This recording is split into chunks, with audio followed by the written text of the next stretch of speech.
நேபாளத்தில் உச்சகட்டத்தை எட்டிய கலவரம் நாடாளுமன்றத்திற்கு தீ வைத்துள்ளதாக அண்மை தகவல் வெளியாகி இருக்கிறது. நேபாள தலைநகர் காத்மண்டுவில் 2வது நாளாக போராட்டமானது தற்போது தொடங்கி நடைபெற்று வரும் நிலையில் நேபாள பிரதமர் ஷர்மா ஒலி பதவி விலக கோரி வன்முறையானது அங்கு வெடித்திருக்கிறது. அதனை அண்மை செய்தியாக பார்த்துக் கொண்டிருக்கிறோம். விவரங்களை செய்தியாளர் ராஜேஷ் வழங்க கேட்கலாம். ராஜேஷ், நேபாள் தலைநகர் காத்மண்டுவில் 2வது நாளாக போராட்டமானது நடைபெற்று வருகிறது. தற்போது அங்கு போராட்டம் தீவிரமடைந்திருக்கிறது. விவரங்கள் என்ன? ராஜலட்சுமி, இமயமலை அடிவாரத்து நாடான நேபாளத்தை ஆண்டு வரக்கூடிய KP சர்மா அரசுக்கு எதிராக நாட்டில் சமூக வலைதளங்களை ஒழுங்குபடுத்த நடவடிக்கை எடுத்தது. இது சுப்ரீம் கோர்ட் ஆதரவோடு அவர்கள் இந்த நடவடிக்கையை எடுத்து இதற்காக 7 நாட்கள் கெடு விதித்து கடந்த மாதம் 28ஆம் தேதி இந்த அறிவிப்பானது வெளியானது. அரசின் இந்த உத்தரவை ஏற்று பல சமூக ஊடகங்கள் பதிவுக்கு நடவடிக்கை எடுத்துள்ளன. ஆனால் 26 சமூக ஊடகங்கள் இந்த பதிவை செய்யவில்லை. அந்த சமூக வலைதளங்களை கடந்த 4ஆம் தேதி நள்ளிரவு முதல் நேபாள அரசு தடை விதித்தது. நேபாள அரசு சமூக வலைதளங்களுக்கு எதிரானது அல்ல என கூறிய பிரதமர், அதே நேரம் நேபாள அரசின் சட்டத்திற்கு உட்படாமல் சமூக ஊடகங்களை நாட்டில் வணிகம் செய்வதை ஏற்க முடியாது என்று அவர் தெரிவித்திருந்தார். அதன்படி Facebook, WhatsApp, YouTube, X, Instagram உள்ளிட்ட முக்கிய சமூக வலைதளங்கள் நாடு முழுவதும் தடை செய்யப்பட்டன. இது வலைதள வாசிகளிடம் பெரும் கொந்தளிப்பை ஏற்படுத்தியது. சமூக வலைதளங்களை ஒழுங்குபடுத்தவே இந்த நடவடிக்கை என அரசு விளக்கம் அளித்தாலும் தங்கள் கருத்துரிமையை பறிக்கவும் தணிக்கை நடவடிக்கையில் அரசு ஈடுபடுவதாக இளைஞர்கள் மத்தியில் அச்சம் பரவியது. மேலும் தங்கள் வியாபாரத்துக்காக சமூக வலைதளங்களை சார்ந்திருக்கும் ஆயிரக்கணக்கானோர் அரசின் இந்த தடையால் பாதிக்கப்பட்டுள்ளனர். இதே போல வெளிநாடுகளிலும் வெளியூர்களிலும் படிக்கக்கூடிய சென்றுள்ள மாணவர்கள் வேலைக்கு சென்றிருப்போரும் தங்கள் குடும்பத்தினரை தொடர்பு கொள்ள முடியாத நிலைக்கு தள்ளப்பட்டுள்ளனர். எனவே நேபாள அரசுக்கு எதிராக போராட்டத்தில் குதிக்க இளைஞர்கள், பள்ளி கல்லூரி மாணவர்கள் உள்ளிட்ட இளைய தலைமுறையினர் திட்டமிட்டிருந்தனர். இதற்காக தடையில் சிக்காத அந்த டிக்டாக் உள்ளிட்ட சமூக வலைதளங்கள் மூலமாக பல்வேறு வழிகள் வாயிலாக ஏராளமானோர் திரண்டனர். பின்னர் பல்வேறு இடங்களில் இருந்து நேற்று தலைநகர் காட்மண்டா நோக்கி பேரணியாக சென்றனர். அங்கே நாடாளுமன்றம் உள்ளிட்ட முக்கிய பகுதிகளுக்கு முன்பாக திரளாக குவிந்து அரசுக்கு எதிராக போராட்டத்தில் ஈடுபட்டனர். புதிய தலைமுறையை குறிக்கக்கூடிய ஜென்சி என்ற பெயரிலான பதாகையை ஏந்தி கொண்டு ஆயிரக்கணக்கான போராட்டக்காரர்கள் நாடாளுமன்றத்தை முற்றுகையிட்டு அரசுக்கு எதிராக கோஷங்களை எழுப்பினர். சமூக வலைதளங்கள் தடையை நீக்க வலியுறுத்தியும் அவர்கள் ஆளும் தலைவர்களின் ஊழலை எதிர்த்தும் கோஷங்களை எழுப்பினர். நாட்டில் மாற்றம் வேண்டும் என வலியுறுத்தி தீவிரமாக போராடினர். ஒரு கட்டத்தில் போராட்டக்காரர்கள் நாடாளுமன்ற வளாகத்திற்குள் செல்ல முயன்றனர். அங்கே வைக்கப்பட்டிருந்த தடைகளை அகற்றிக் கொண்டு உள்ளே செல்ல முயன்று அவர்கள் போலீசார் தடுத்து நிறுத்தி இதனால் இரு தரப்புக்கும் இடையே பலத்த தள்ளுமுள்ளி என்பது ஏற்பட்டிருக்கிறது. அத்துடன் பெரும் வன்முறை வெடித்திருக்கிறது. போராட்டக்காரர்கள் பல்வேறு வாகனங்கள் மற்றும் பொருட்களுக்கு தீ வைத்துள்ளனர். பல இடங்களில் போலீசாரும் போராட்டக்காரர்களும் மாறி மாறி தாக்கிக் கொண்டனர். இதனால் போலீசார் தடியடி நடத்தியும் தண்ணீரை பீச்சி அடித்தும் ரப்பர் குண்டுகளை வீசியும் போராட்டக்காரர்களை அடக்க முயன்று வருகின்றனர். ஆனால் நிலைமை கைமீறி போகவே வன்முறையாளர்கள் மீது போலீசார் துப்பாக்கிச் சூடு நடத்தும் அளவிற்கு இந்த போராட்ட களம் என்பது சென்றிருக்கிறது. வன்முறை மற்றும் துப்பாக்கி சூடு உள்ளிட்ட சம்பவங்களில் நேற்று 19 பேர் உயிரிழந்திருக்கிறார்கள். மேலும் பாதுகாப்பு படையினர் உள்பட 100க்கும் மேற்பட்டோர் படுகாயமடைந்திருக்கிறார்கள். அவர்கள் அருகில் இருக்கக்கூடிய சிவில் ஹாஸ்பிட்டல் உள்ளிட்ட பல்வேறு மருத்துவமனைகளில் சிகிச்சைக்காக சேர்க்கப்பட்டிருக்கிறார்கள். எனினும் உயிரிழந்தவர்கள் குறித்து அதிகாரப்பூர்வ தகவலை நேபாள அரசு தற்போது வரை வெளியிடவில்லை. போராட்டம் தீவிரம் அடைந்ததை தொடர்ந்து தலைநகரில் ராணுவம் வரவழைக்கப்பட்டு பாதுகாப்பு பலப்படுத்தப்பட்டிருக்கிறது. அத்துடன் தலைநகரில் ஊரடங்கு உத்தரவும் பிறப்பிக்கப்பட்டிருக்கிறது. ஜனாதிபதி மாளிகை, துணை ஜனாதிபதி மாளிகை மற்றும் பிரதமர் அலுவலகம் உள்ளிட்ட பகுதிகளில் மக்கள் நடமாட்டம், போராட்டம், கூட்டங்களுக்கு தடை செய்யப்பட்டிருக்கிறது. அதே நேரம் தலைநகரில் தொடங்கிய போராட்டம் நாட்டின் பல்வேறு பகுதிகளுக்கு பரவி இருக்கிறது. பல இடங்களில் தொடர் போராட்டங்கள் நடந்து வருகின்றன. முன்னதாக நேபாள அரசின் இந்த நடவடிக்கைக்கு எதிராக பல்வேறு தரப்பினரும் போராட்டத்தை தொடங்கியுள்ளனர். அந்த வகையில் தலைநகரில் ஏராளமான பத்திரிகையாளர்கள் கண்டன பேரணியை நடத்தியது என்பது குறிப்பிடத்தக்கது. நேபாளத்தில் சமூக ஊடகங்களுக்கு விதிக்கப்பட்ட தடை நீக்கப்பட்டதற்கு பிறகும் போராட்டம் தொடர்ந்து நடைபெற்று வருகிறது. நேபாள தலைநகர் காத்மண்டுவில் பதற்றம் தொடர்வதால் பாதுகாப்பு பலப்படுத்தப்பட்டிருக்கிறது. பதற்றமான ஒரு சூழல் தொடர்வதால் ஊரடங்கு உத்தரவு தொடர்ந்து அமலில் உள்ளது. போராட்டக்காரர்களை நேபாள அரசு கையாண்ட விதம் அதிருப்தி அளிப்பதாக ஏற்கனவே ஐநா சபை உள்ளிட்டவைகள் தெரிவித்திருக்கின்றன. இந்த நிலையில்தான் நேபாள வேளாண் துறை மந்திரி ராம்நாத் தற்போது பதவி விலகி இருக்கிறார். காத்மண்டாவை உலுக்கி வரும் இளைஞர்களின் தலைமையிலான ஆர்ப்பாட்டம் என்பது 24 மணி நேரத்திற்கும் மேலாக சென்று கொண்டிருப்பதால் முக்கிய மந்திரிகள் தொடர்ச்சியாக ராஜினாமா செய்யக்கூடிய அந்த காட்சிகளை நம்மால் பார்க்க முடிகிறது. இந்த சூழலில்தான் நாட்டை விட்டு வெளியேற பிரதமர் திட்டமிட்டிருப்பதாக தகவல் வெளியாகி இருக்கிறது. போராட்டங்களுக்கு தீர்வு காணும் வகையில் அனைத்து கட்சி கூட்டத்திற்கும் பிரதமர் அழைப்பு விடுத்திருக்கிறார். மேலும் கடினமான சூழலில் மக்கள் அமைதி காக்க வேண்டும் என்று அவர் வேண்டுகோள் விடுத்த பின்பும் இந்த போராட்டம் தொடர்வது என்பது நாட்டில் மிகுந்த ஒரு அச்சத்தையும் பதட்டத்தையும் ஏற்படுத்தியிருக்கிறது. ராஜலட்சுமி, விவரங்களை வழங்கியதற்கு நன்றி ராஜேஷ். தொடர்ந்து இது குறித்த தகவல்களை செய்தியாளர் நந்தினி வழங்க கேட்கலாம். நந்தினி, நேபாளில் கலவரம் உச்சகட்டத்தை எட்டியிருக்கிறது. அமைச்சர்கள் ஒவ்வொருவராக பதவி விலகி வருவதாகவும் ஒரு தகவலானது வெளியாகி இருக்கிறது. விவரங்கள் என்ன? லட்சுமி, நேபாளத்தில் அந்த வன்முறை என்பது உச்சகட்டத்தை எட்டியிருக்கிறது. இதையொட்டி நேபாள பிரதமர் சர்மா ஒலி ராஜினாமா செய்திருக்கிறார். பணிந்து நேபாள பிரதமர் சர்மா ஒலி தமது பதவியை ராஜினாமா செய்திருக்கிறார். நேபாளத்தில் சமூக வலைதளங்கள் மீதான தடை நீக்கப்பட்ட போதிலும் 2வது நாளாக இந்த கலவரம் என்பது உச்சகட்டத்தை எட்டி தொடர்ந்து வருகிறது. இதனால் அமைச்சர்கள் ஒவ்வொருவராக தங்களுடைய பதவியை ராஜினாமா செய்து வருகிறார்கள்.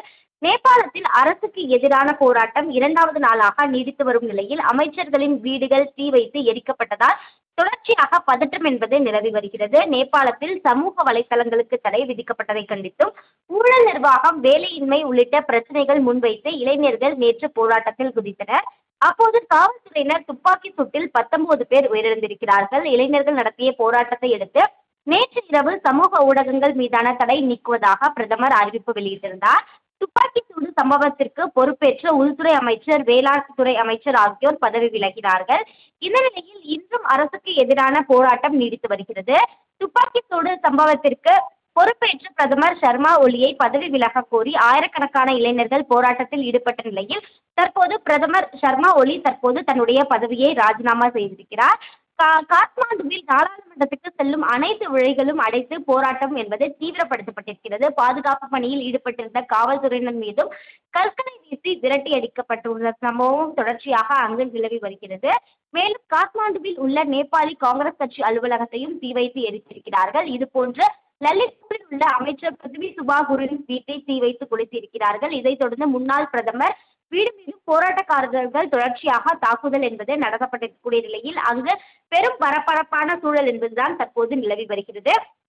இந்த நிலையில் தான் பார்த்தோம் என்றால் நேபாளம் போராட்டத்தை தொடர்ச்சியாக பதற்றமான சூழல் நிலவி வரக்கூடிய நிலையில் நேபாள் பிரதமர் தற்போது தன்னுடைய ராஜினாமாவை தெரிவித்திருக்கிறார். நேபாளத்தில் யூடியூப், இன்ஸ்டாகிராம், பேஸ்புக் உட்பட 26 சமூக வலைதள செயலிகளுக்கு தடை விதிக்கப்பட்டதற்கு எதிராகவும் நேபாள அரசின் ஊழலுக்கு எதிராகவும் இளைஞர்கள் காத்மாண்டுவில் நேற்று முதல் தொடர்ச்சியாக போராட்டத்தில் ஈடுபட்டு வருகின்றனர். 2வது நாளாக இந்த கலவரம் என்பது தொடர்ந்து வரக்கூடிய நிலையில் அங்கு பெரும் பரபரப்பான சூழல் நிலவி வருகிறது. போராட்டக்காரர்களை கலைக்க போலீசார் நடத்திய துப்பாக்கி சூட்டில் 19 பேர் உயிரிழந்திருக்கிறார்கள். 300க்கும் மேற்பட்டோர் காயமடைந்திருக்கிறார்கள். போராட்டத்தில் ஏற்பட்ட உயிரிழப்புகளுக்கு பொறுப்பேற்ற ஒவ்வொருவராக தற்போது தன்னுடைய பதவியை ராஜினாமா செய்து வருகிறார்கள். அந்த வகையில் தான் தற்போது நேபாள் பிரதமரும் தன்னுடைய பதவியை ராஜினாமா செய்திருக்கிறார்.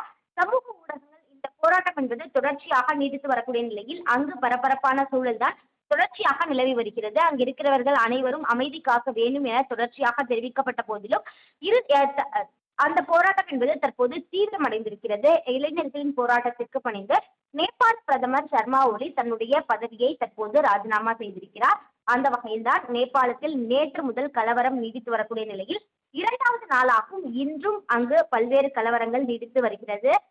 வீடுகளுக்கு தீ வைத்து எரிக்கும் சம்பவம், கற்களை வீசும் சம்பவம் உள்ளிட்ட சம்பவங்கள் அங்கு பெரும் பரபரப்பையை ஏற்படுத்தியுள்ளது.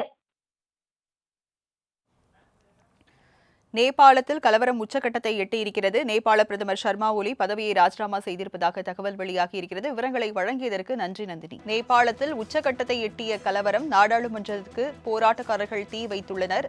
அதனை அண்மை செய்தியாக பார்க்கிறோம். விவரங்களை சிறப்பு செய்தியாளர் ஜீவபாரதி வழங்க கேட்கலாம். ஜீவபாரதி, தற்போது அங்கு கலவரம் உச்சகட்டத்தை எட்டி இருக்கிறது. நேபாள பிரதமர் சர்மா ஒலி ராஜினாமா செய்துள்ளதாகவும் தகவல் வெளியாகி இருக்கிறது. மேலும் முக்கிய அமைச்சர்களும் பதவி விலக உள்ளதாகவும் தகவல் வெளியாகி இருக்கிறது. விவரங்கள் என்ன? கடந்த 2 நாட்களாகவே நேபாள நாட்டில் மிகப்பெரிய ஒரு பிரச்சனையை எதிர்கொண்டு வருகிறது. குறிப்பிட்டு ஜென்ஜின்னு சொல்லப்படக்கூடிய 28 வயதுக்கு உள்ள இருக்கக்கூடிய இளைஞர்கள் தொடர்ச்சியாக அங்கே இருக்கக்கூடிய அந்த அரசாங்கத்தின் மீது பல்வேறு குற்றச்சாட்டுகளை வைத்து இந்த போராட்டத்தை முன்னெடுத்துட்டு வராங்க.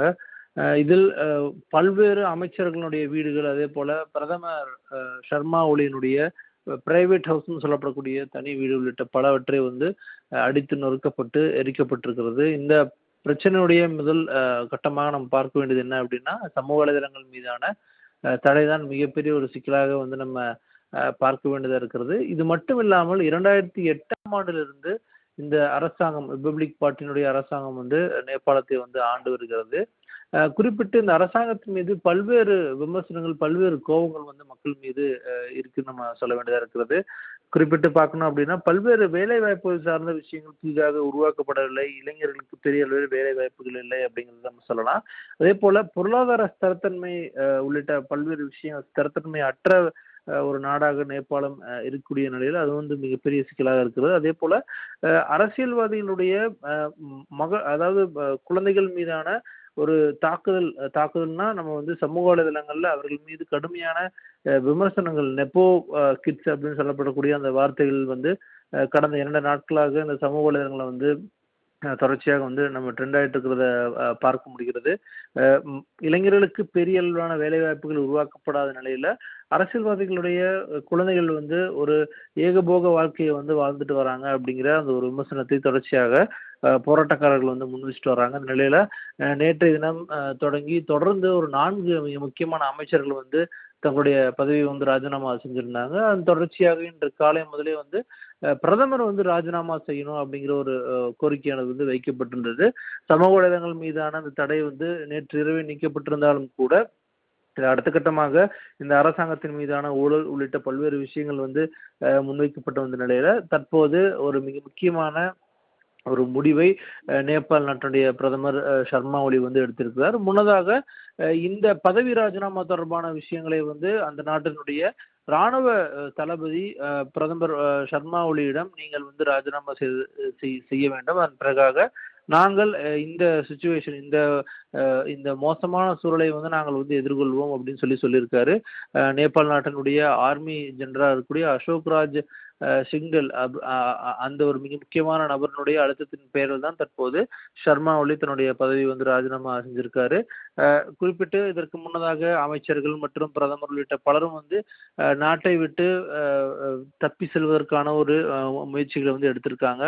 ஆனால் மிகப்பெரிய ஒரு சிக்கலை வந்து இந்த முயற்சி வந்து கொடுக்கும் அப்படிங்கிற காரணமாக இதுவரைக்குமே வந்து அந்த ஒரு மிக முக்கியமான நடவடிக்கையானது வந்து எடுக்கப்படலை. ஏன்னா அவங்க அங்கிருந்து கிளம்பி எங்கே செல்ல போகிறார்கள் அப்படிங்கிறதா மிக முக்கியமான ஒரு விஷயமாக இருக்கிறது. இது வரைக்குமே வந்து அத்தகைய ஒரு நடவடிக்கை வந்து மேற்கொள்ளப்படலை. ஒருவேளை டெல்லியோ அல்லது சீனா உள்ளிட்ட பகுதிகளுக்கு வந்து செல்வதற்கான அதிகப்படியான வாய்ப்புகள் இருக்கிறது. இருந்தபோதிலும் கூட தற்போது இளைஞர்களுடைய போராட்டத்திற்கு நேபாள நாட்டில் இருக்கக்கூடிய அந்த அரசாங்கம் வந்து அடிப்படைந்திருக்கிறது நம்ம தற்போது புரிந்து கொள்ள வேண்டியதாக இருக்கிறது. விவரங்களை வழங்கியதற்கு நன்றி ஜீவபாரதி.